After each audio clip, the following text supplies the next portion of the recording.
thought I would make a update video of the clock building progress. This famous clock here, the large wheel skeleton clock by John Wilding.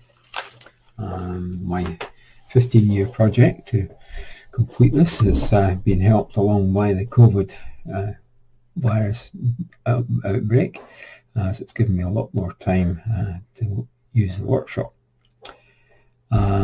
Today's video is really about finishing the clock. It's 90, at the end of this video it's about 99% finished. The big issue is the mainspring at the moment. I'm trying to install that and it's more complicated than I imagined.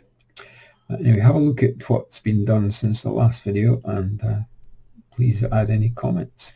Bye just now.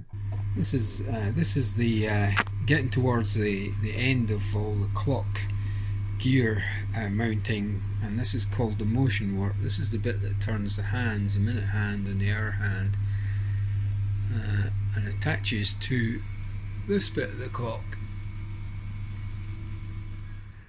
This is the part where you drill the tapped holes in the bottom of the frame.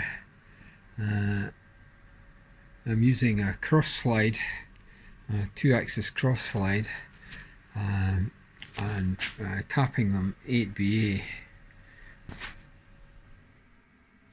can tell it's getting near the end of this project. I'm now making the feet for the clock, and I decided to keep them nice and simple. It's 4.5mm thick brass discs screwed onto the bottom with 8BA machine screws.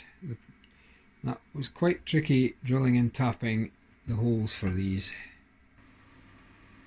Here we have what's called a barrel arbor that fits in the middle of the spring, and this here is the hook which goes on to the barrel arbor, which goes on to here and is cut out of a piece of seamless tubing in the milling machine. This latest machining is the spacer plate to hold in the spring barrel. Wasn't specified in the original design, but I guess you've got to come up with your own. Here's the part, the plate that covers the spring barrel after it's been cleaned up with a bit of emery cloth. Here's the plate where it's going to be located. Obviously it's got some fixing holes and a centre hole to be opened up yet. This is the first record of the clock actually ticking. I'll have to put the phone down a second in order to start it off, but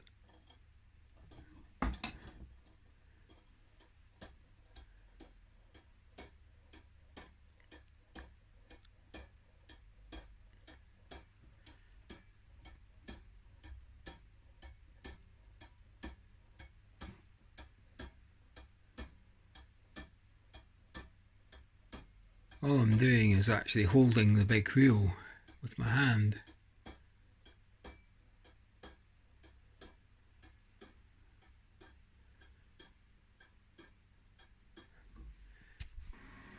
This is a short video of how to attach the dial. It's on 3 pillars which are precisely positioned. The dial arrived this morning. Lovely job, whoever made it, Mr. Cobb.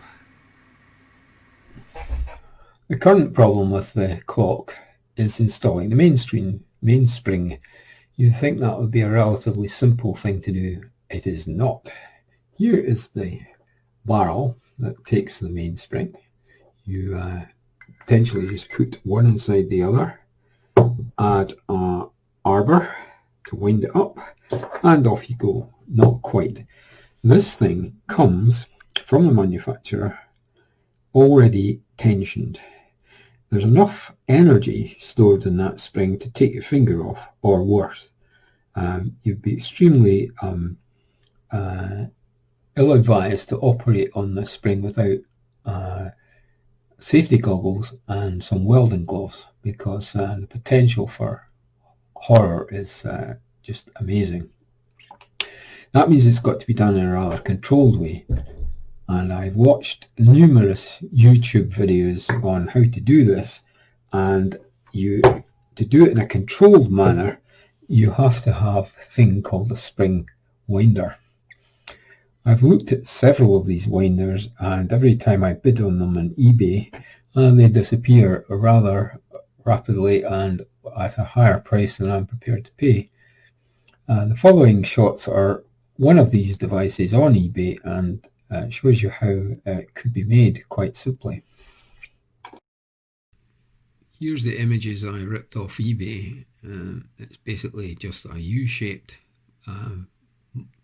fabrication with a ratchet on it, a handle for operating it, some adapters to adapt it to your mainspring arbor. Here's a chap having wound the spring, installing it into the arbor, Here's my design for a spring winder, inspired by the eBay pictures. Should only take a couple of days to make. The clock spring winder is progressing. This is the second bit now made. Hope you think it looks like the drawing. Further construction of the spring winder from first principles. I think this will be finished probably in another day. Well, thank you for watching my clock making update video. Hopefully it will be finished perhaps by the end of the year, but certainly by the early part of next year. Bye for now.